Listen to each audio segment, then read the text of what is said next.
Every day I fight for the flavors of life, and I'll hold them out if you'll give them a try. Till the day your every tear melts away. Gavv got energy, got boost. Another day, another routine.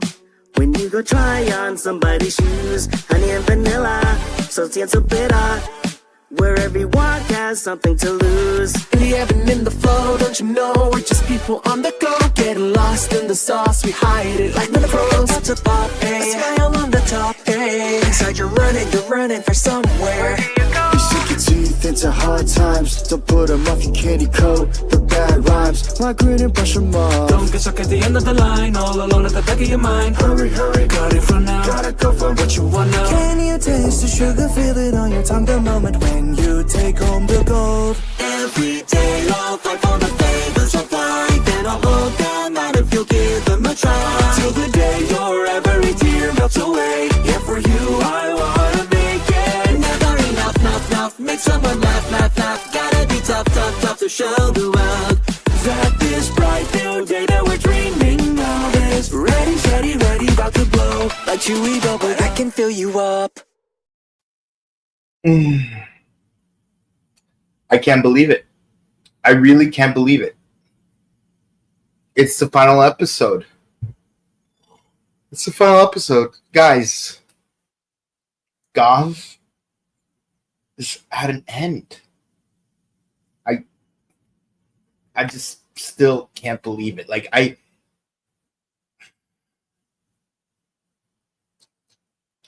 I'm at a loss for words. You know, it's been one hell of a year, one hell of a ride, and you know what's really crazy is it's been over a year since we started this season. It's 50 episodes, and yes, we had more than one break period to my memory. So yeah, you know, it's past September 1st, and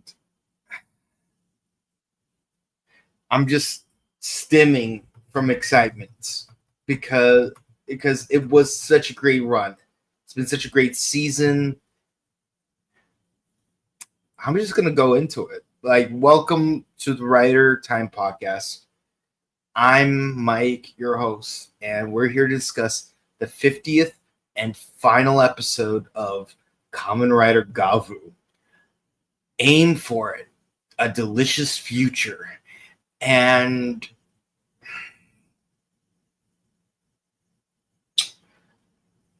I don't often see a season that it was this good. Sure, Gitsu is great. Gotchard, not so much.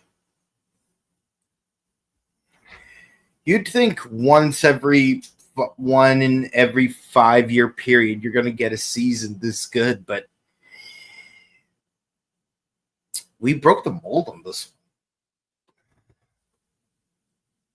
one. This is the final episode of what was a phenomenal season. Where we last left off, on a cliffhanger. We got Lakia staying behind in the Granite world to fight off Longo's henchmen. You got Hanto trying to rescue the human presses and being confronted by Jeep and now Lacelle. And Shoma, despite distributing the last of the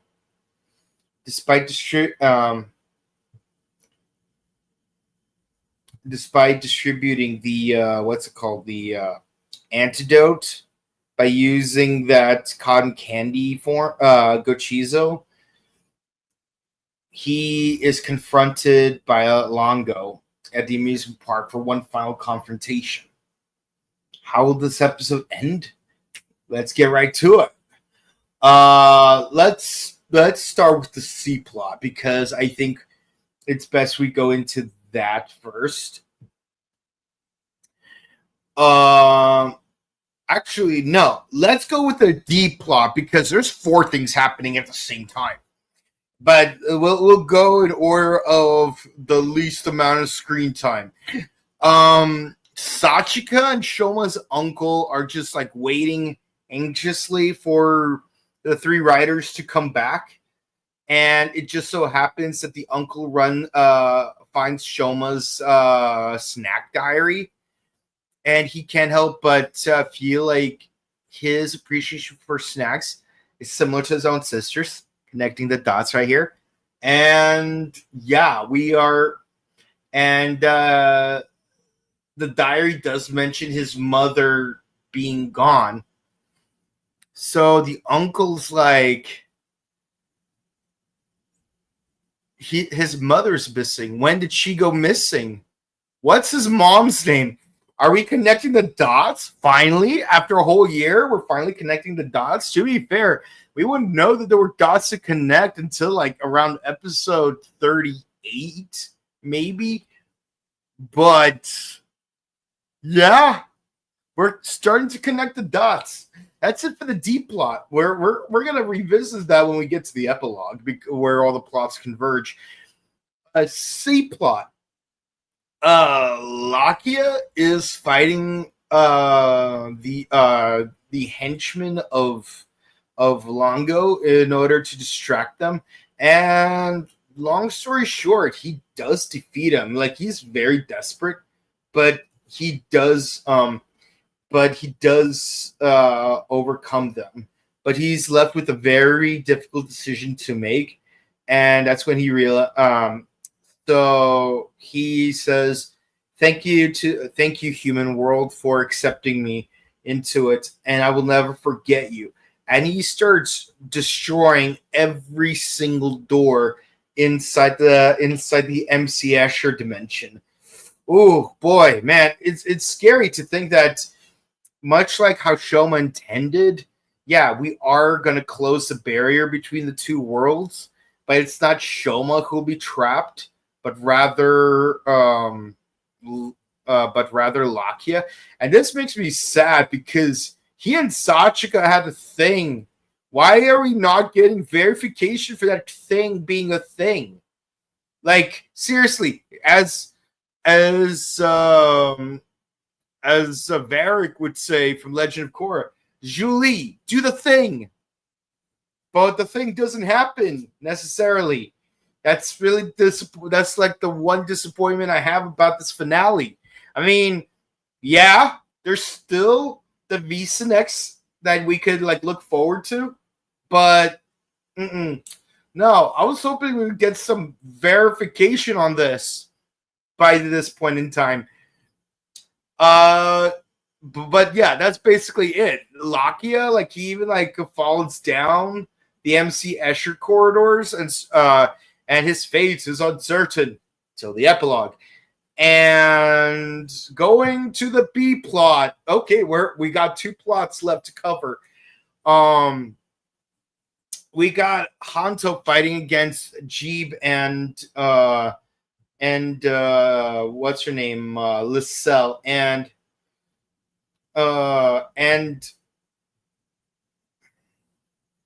Lyselle had this weird sudden change of character where she's like, "Oh, Daddy's death had me shook. So now I understand how Jeeb feels. Now I want to stand by his side forever and ever." I'm like, this feels very anticlimactic. It's like if this was Kamen Rider Ryuki, it would be like having a Sakura find the error of his ways and be like, you know what? I want to be a good guy from now on. You know what? I'm sorry for trying to kill the lawyer for the entire season, and I'm sorry for trying to kill my brother. Here, take me to prison. I want to atone for my crimes, but first I want to help you fight against Odin. Dude, for real. For real. Come on, guys. For real. Like,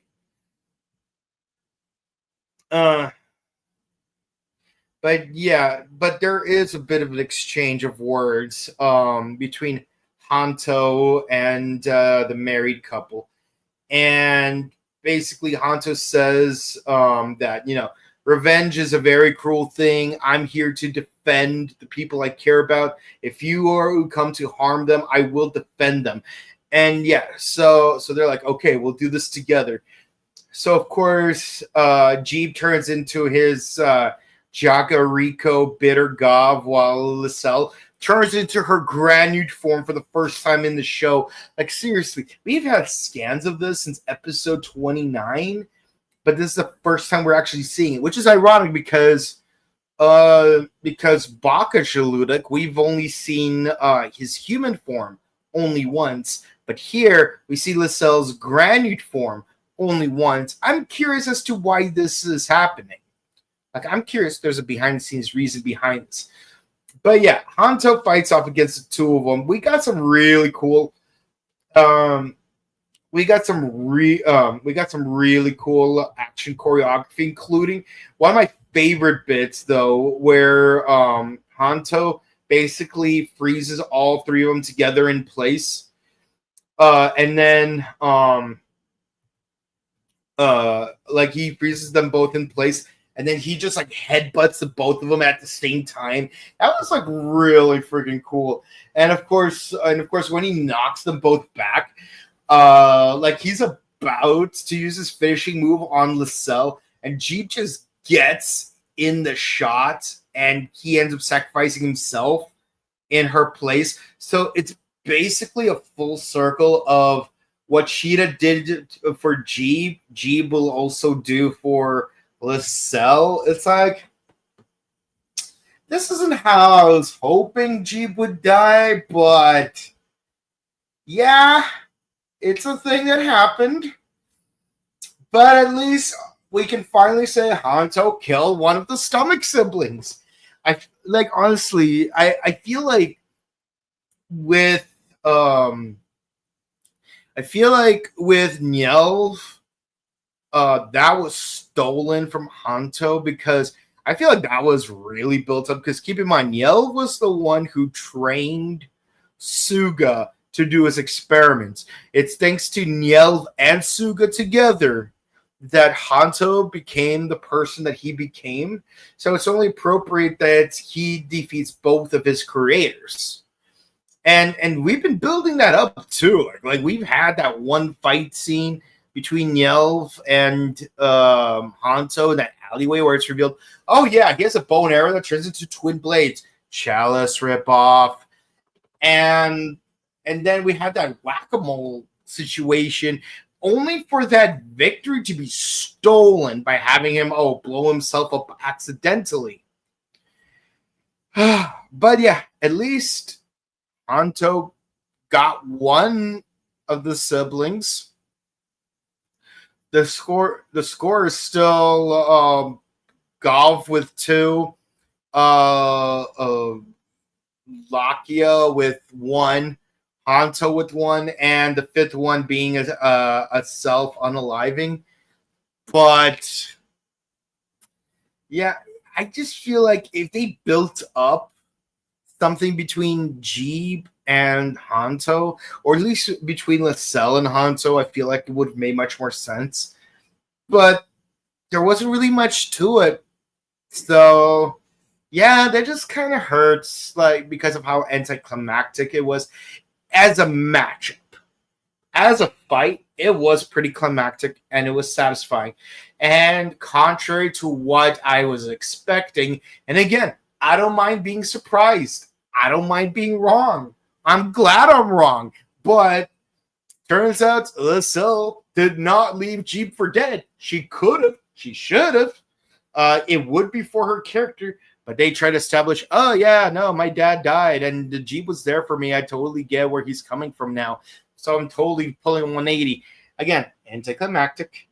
I wish they did more with her sulking a bit and reflecting. But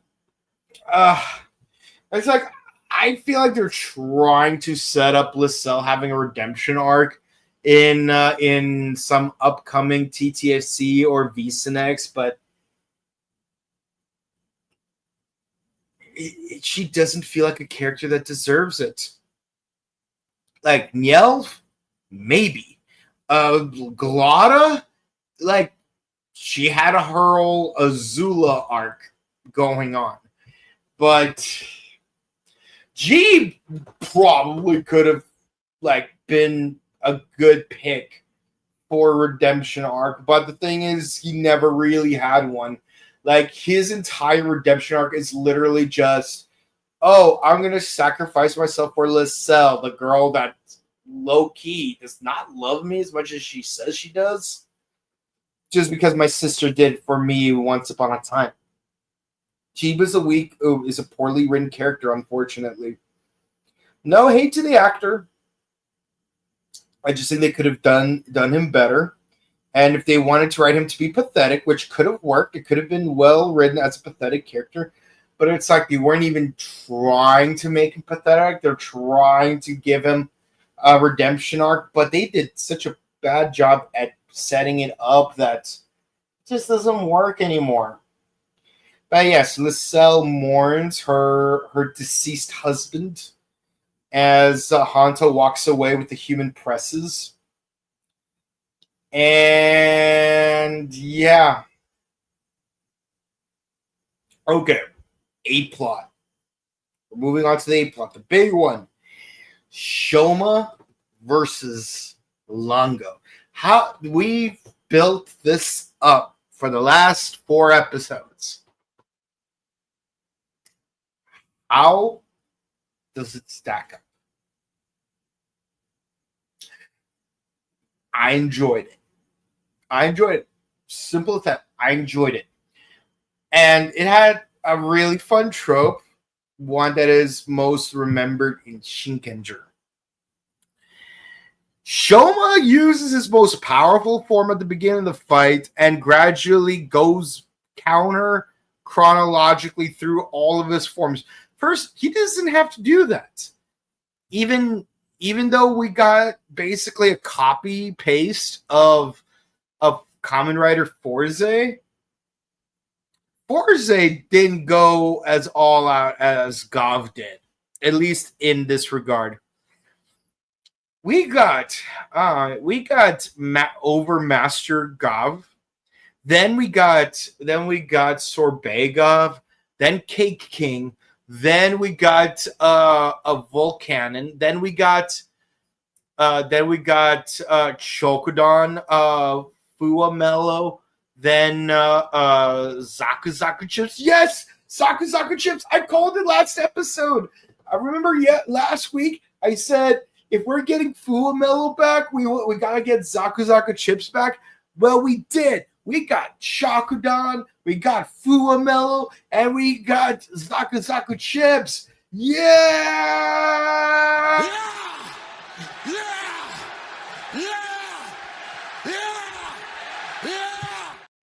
And we go full out. We got the little Gochizos on those motorcycles, and there's even like parts where like he's riding his giant ATV along the roller coaster track, which is really cool. And he uses his potato chip swords along the roller coaster structure. It was really awesome. And then they end up inside a very dank warehouse where he's basically back down to his popping gummy form. And yeah, like he's trying to fight, he's struggling. I get it. I totally get it. But then it gets to the point where Longo's so strong it causes him to demorph. Oh, and by the way, I forgot to mention Longo has wings now. Don't know why he didn't use them before, but he has wings now. But yeah, so in the warehouse, Shoma's completely unmorphed, and he's like he's in dire straits right now. But he's like, it's like, you don't understand. I have something that you don't. I have true happiness, and you can never take that away, and I can't afford to lose it. And it's like, I get it. Showa's got that speech, and like Longo's like all about the business. Oh yeah. Also, another thing I forgot to mention is that Longo admits that he was the one that killed their dad. Yeah, that is right. Turns out the person who killed their father. Yes, Longo's dad and Shoma's dad. They were half brothers. Longo's the one who killed him. We find this out in an earlier episode, but this is this is where Shoma finally finds out about it. So yeah, Longo's responsible for the death of both of his parents. Like, it's like, imagine if Joe Chill was Bruce Wayne's brother. So what's really cool is it's like, I will not give up. So he just punches him unmorphed, and then he goes into that sort of reverse lateral lunge position that he does when he uses his finishing move, and he just like naturally like turns into Popping Gummy, and then like with one final kick, the both of them turn around, punch versus kick wins, because a kick puncher has punches with the power of kicks, and he just with one final kick annihilates Longo.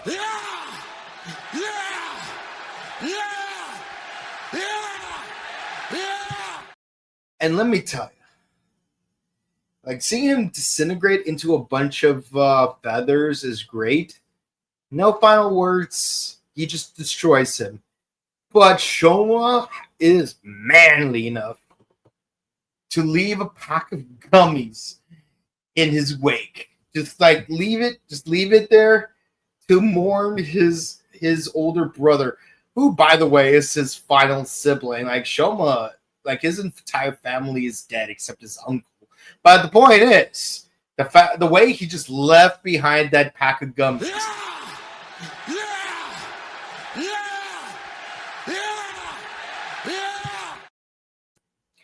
But 2 months later, we get our epilogue where we tie up all the loose ends. Yeah, everyone's living peaceful lives, and Shoma makes cupcakes. Well, muffins, actually, but they're very small. And what's really interesting about muffins is that it was actually invented in the 18th century. Not much to say about it. It was a lemon shortbread, not shortbread, but flatbread. Not even a flatbread, quick bread pastry, primarily lemon flavored, and was mainly used to serve with tea. But then, later on in the 19th century, they made an American version that uses baking powder, which results in this form, which is the one that we're used to. And yeah. Meanwhile, British muffins are more focused on shortening, which means that it's more like a biscuit. Well, it's like the American word for biscuit, but the British word for muffin. Still used for tea time, usually with jam or honey. But I prefer American muffins because they're softer and chewier. And the only thing I like more than lemon muffins is lemon with blueberry muffins. So here we are enjoying our muffin. Most people prefer muffin tops, but honestly, for me, the bottom's the better part because it's chewier. But I digress. Yeah, so he delivers them to his uncle, and in order to have him try, it's like, these taste really good. I wonder how Michiru would have enjoyed them. It's never revealed flat out whether he finally put two and two together that they're related, but they're still living an amicable life, so that's good. Lakia, he's still trapped in the Granute world, and he's just like trying to like atone for his sins because he's that lone wolf type. The only friend he has left is just his parfait, Gochizo. He doesn't even have his jelly or pudding Gochizos. He just has the parfait one that Dente made, which is appropriate because, let's be honest, Dente is probably the only full Granute friend that Lucky ever had. Let's be honest, they had a Zuko Iroh type of relationship. And while Hanto, he's just chasing down like any straggler granules that are trapped in the human world. Because again, we got everyone like the two worlds are isolated. They can't cross over. At least not until the V next. Let's be honest. And that also means that Lyselle is still trapped in the human world, where she's just sulking by the pier. So Hanzo's just like looking for stragglers. I don't think it's even about him actually hunting them as much as he's trying to rehabilitate them by using human snacks. And by human snacks, I mean snacks from the human world, not humans as snacks, because that's literally what got them there in the first place. But yeah. Meanwhile, Shoma tries to help out. Shoma accidentally bumps into a random person who's Baku from Zet. It's like, oh, you dropped this, and he hands him a new Gochizo that we've never seen before, the Zet Gochizo, and what's called, and apparently Baku gets attacked by a UFO, saying, "Oh yeah, this happens every time I get this happens to me every time I try to help someone." I'm like, wait, what? Well, can't wait to watch Zet next week on YouTube on Tokusatsu in order to find out why he's getting electrocuted by a UFO. But yeah, Shoma he gets on his motorcycle and drives off, possibly to give muffins to Lyselle, because we gotta have that character arc. And that's where the story ends with, and the final screen that we get of Gochizos is literally just the popping gummy Gochizo with the Zets Gochizo. This episode is a 9 out of 10 for me. It's a lot of great moments. Love the final fight sequences. They're fantastic. The epilogue could use a little bit of work. Not going to lie, though. I'm not totally okay with what they did with Lyselle. I feel like she's not a character that could be easily redeemed, and I don't think they did enough to try to redeem her. But, until we see that Visa next, who's to say what's going to happen? As far as the arc as a whole goes, it's also a 9 out of 10. It's well done, but I feel like certain different decisions that they could have made would have made the conclusion a lot better. It's not me hating the arc as a whole. It's just I'm very nitpicky. This season is too damn good, and I want it to be better. Okay, I'm not hating on it like Gottschalk, because let's be honest, it was non-stop hating on it. But I'm loving this season. It's fantastic. But as fantastic as it is, it could be more fantastic. There's no such thing as a perfect season. Every season can improve. But as far as this season goes, it's one of the best ones we've seen in a long time. And that's saying something, because the last really good season we had was Geats. Not too long ago, 2 years ago. But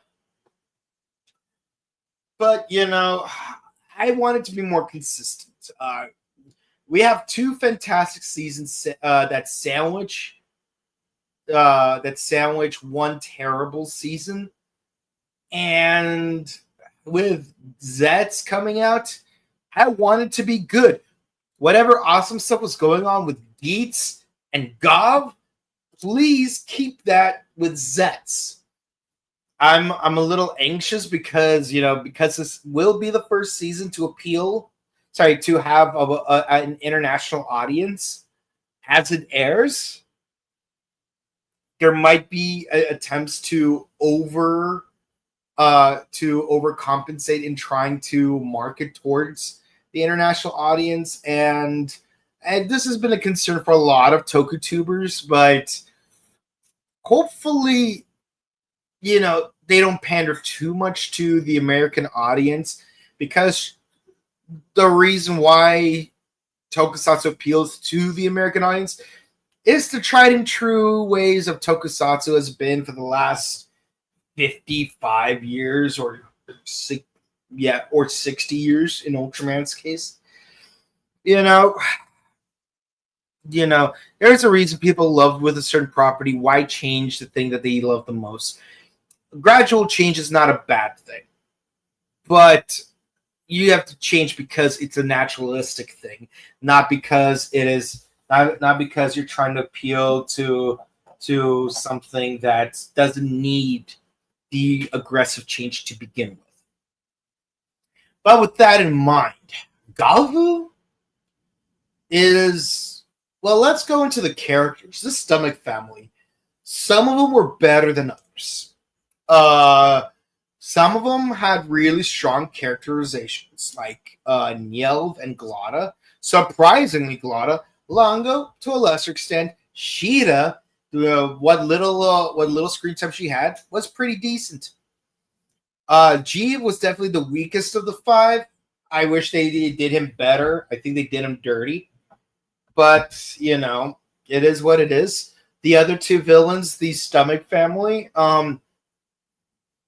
they're characters you love to hate. As far as writing them to be characters to be loved, to be hated, they did a fantastic job with those two. But with that in mind, it does disappoint me that in LaSalle's case, let's be honest, they're trying to give her a character arc that she doesn't need to be having. So yeah, Baka, great villain. LaSalle, she's mid, but I love her outfit design. The outfit design is fantastic. Let's see, Suga. I freaking hate that guy. Props to the actor for making him so hateable. Like, they've done a really great job making him hateable. But I wish we learned a little bit more about the whole lullaby thing with this cloning lab. I feel like there's some sinister Shao Tucker type of stuff that's supposed to be there. Oh, hell no! But we never got around to really learn more about it. But I love that we have all these different villains and all their different agendas. We are a secret club because of our agenda! Now, as for the heroes, well, Shoma's uncle, he was okay. Like, he's a very minor character. He doesn't need too much characterization. So I'm pretty neutral on him. Uncle Dente, on the other hand, was probably one of the most fun characters in the entire show. Probably my second, Sachika and Dente are my favorite characters in manners similar to how Sokka, Toph, and Iroh are my favorite characters in Avatar. And you might have noticed I've made a lot of comparisons to Avatar throughout this season, but it's appropriate because a lot of this show is very similar to Avatar, but in very good ways. And it's not obscenely copy-paste. It's just, it has the energy. It has the energy. And I love that energy. With that in mind, Uncle Dente, he's the character that I most miss this season. He was a fantastic, fun character. And like, he was really good for developing both Sachika's and Lakia's characters. Not that either of them needed too much development without him, or rather facilitated by him. They were pretty reasonably good characters without him. But with his support, he elevated those characters. Sachika, best girl. Like for real. Like if I had to choose the best female character in the entire Reiwa era, that would be Sachika.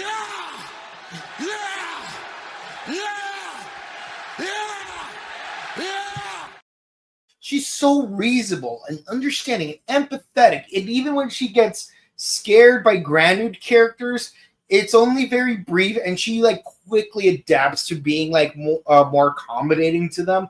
When a Hanto got all like homophobic on or transphobic on Shoma, I mean, it's not actual homophobia or transphobia, but you know what I mean. The whole like ripping him out of the outing him from the closet thing back around episode 21. Like Sachika was the mommy. Like I know people praise Galata for being the Dami mommy, but let's be honest. You only call her that because she's wearing a goth outfit. But Sachika, she is a legit mommy, and she's a fantastic character. Love her, love her, love her, love her. And even the rare moments where she does have character flaws, she actually reflects on them almost immediately. She doesn't even like gets over them immediately, but she reflects on them immediately, and that's great. I mean, I wish the whole Lakia was responsible for the mass disappearances thing lasted more than just one episode, but at least as short as it was, the cognitive progression of her like reaccepting him was very well into her character, and she handles things very maturely, all things considered. Phenomenal. There were, and honestly, again, nitpicks where I would believe that the show could improve from. Some of those improvements would be based on, Sachika should have been here more. So yeah, and Dente and Sachika are basically the MVPs of the season, despite not being writers at all. Okay, Lakia, of the three main characters, probably the best written one. I love that he has a revenge story going against his brother. Against whoever tried to kill his brother. And I love that like he's a Granude who over time learns to appreciate human culture, because humans and Granudes are very similar in certain ways and different in others, but it's both our similarities and our differences, both of those two things that make both species so great. And I love that like he reasonably wanted to fully integrate to human culture, and he certainly has nothing left going for him in the Granude world. And like there was clearly patterns of him ending up romantically with Sachika that it just feels weird that like they didn't follow through with it all the way to the TV finale. Again, maybe they'll address it in the VSNX, but they definitely didn't do it here. That's probably the singular flaw of the character. Hanto, I love that he basically has the opposite story. He's a journalist. He wanted revenge for his mom. He wanted revenge for his master. And he doesn't know who to trust, how to trust, when to trust.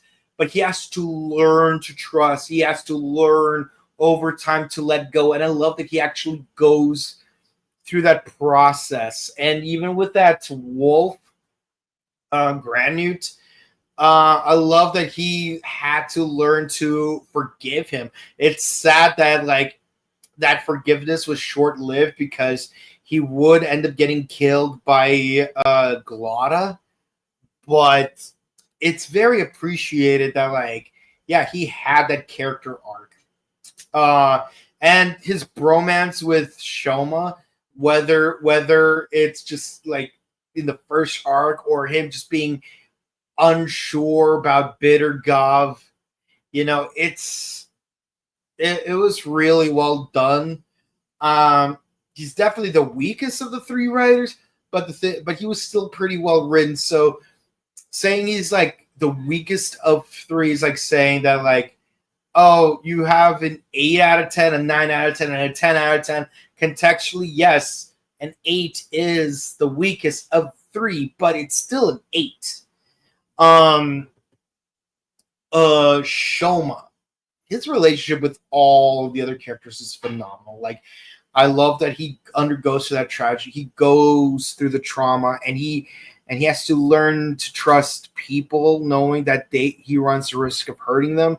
Episode 4 was just a fantastic episode to go through that. Episode 5, great way to continue through that. I love that he has all these fantastic relationships with all these other characters. Well, costume designs fantastic. Not much to say about Bitter. Well, I'll say this much: the actor has phenomenal range, because when he plays all the different versions of Bitter Gavs, and all of them have unique personalities, it's like watching Orphan Black all over again in all the good ways. It didn't last very long. It was only about 9 episodes, but what little we got, it was fantastic to see. One thing I will point out once more that I really liked is how all 3 writers were basically hybrids in different ways, where Hanto is a human with granute tissue, Lakia is a granute with human tissue, while Shoma is a natural half and half of the 2 species. I wish they explored that concept more, especially from Lakia's end. But, you could only fit so many themes. And I love how we did showcase a lot of different kinds of snacks. And I had fun, actually discussing the history of those snacks throughout this year. I love having a recreational hobby based on a season of a tokusatsu show. Yeah, Shoma was a fantastic character. I hope Baku lives up to that. As the season as a whole, themes like the strength of blood family, the strength of found family, revenge, acceptance,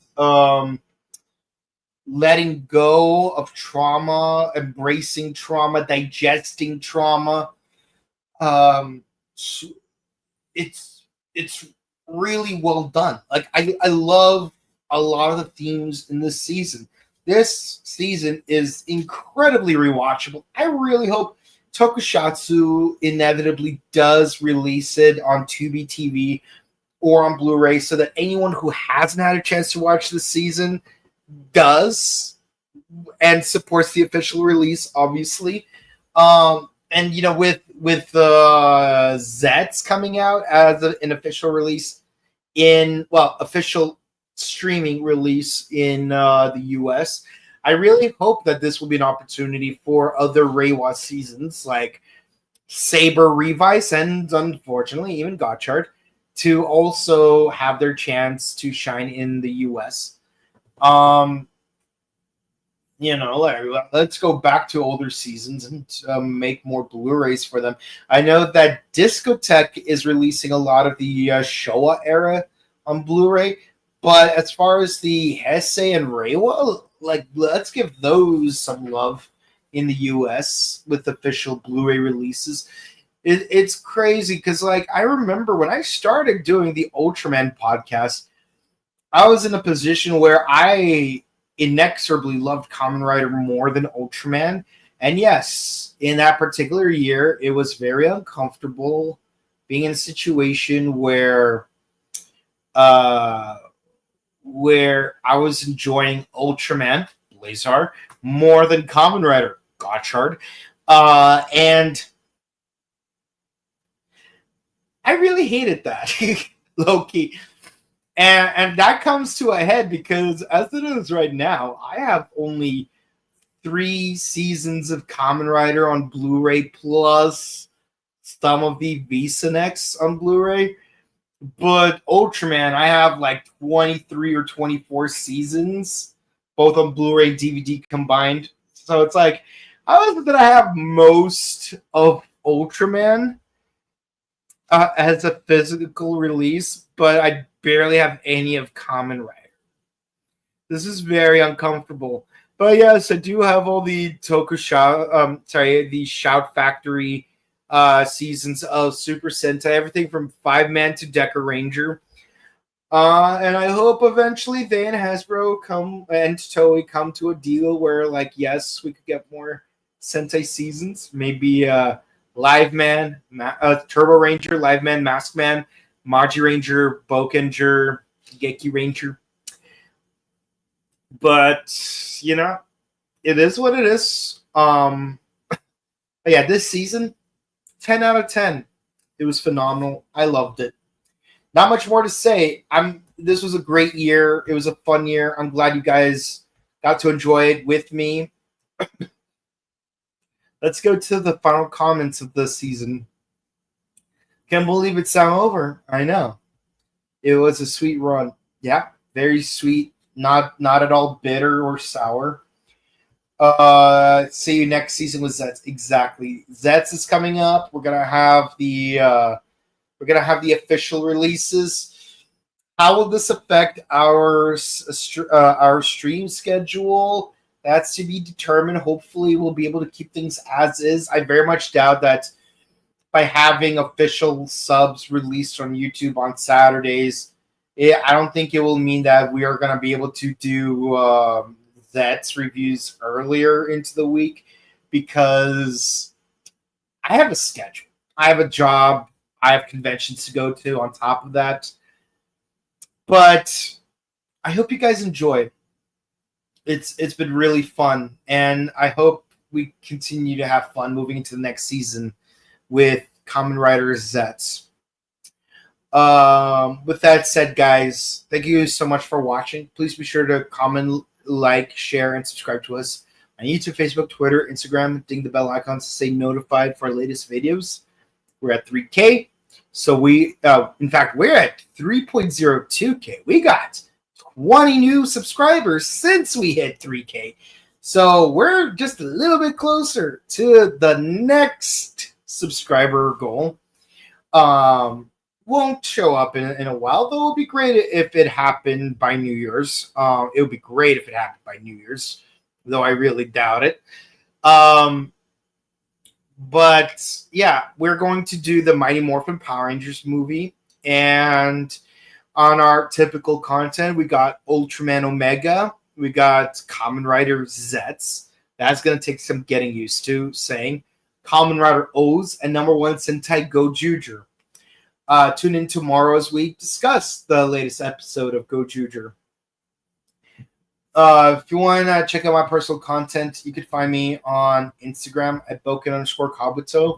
And if you want to say hi to me in person, this Sunday, I will be at the Burbank Marriott Convention Center for ToonCon, where we will meet a lot of cool voice actors, including the cast of The Batman, Regular Show, Fairly Odd Parents, and Billy and Mandy. It's going to be fantastic. I love ToonCon. It's a great convention to visit. And next year, I will be at Power Morphicon 2026 on August 28th through the 30th at the Pasadena Convention Center. I can't wait for it because it will be the Mystic Force 20th anniversary. But and also check out our sister channel, The Buttery Show. And on both channels, we posted some new vlogs as well as some new interviews. We got 4 Transformers actors interviewed on The Buttery Show.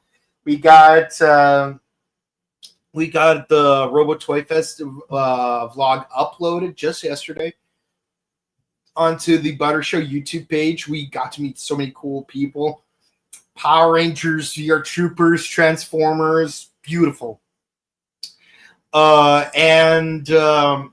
Yeah, coming up soon, I will be uploading two new interviews from Power Morphicon last year, and both of them involve villains who appeared in dinosaur seasons. That's the only hint I'm gonna give you. But until next time, stay safe, stay hydrated, update emergency kits, hug your loved ones, and I'll see you this Sunday. Have a good one. Peace.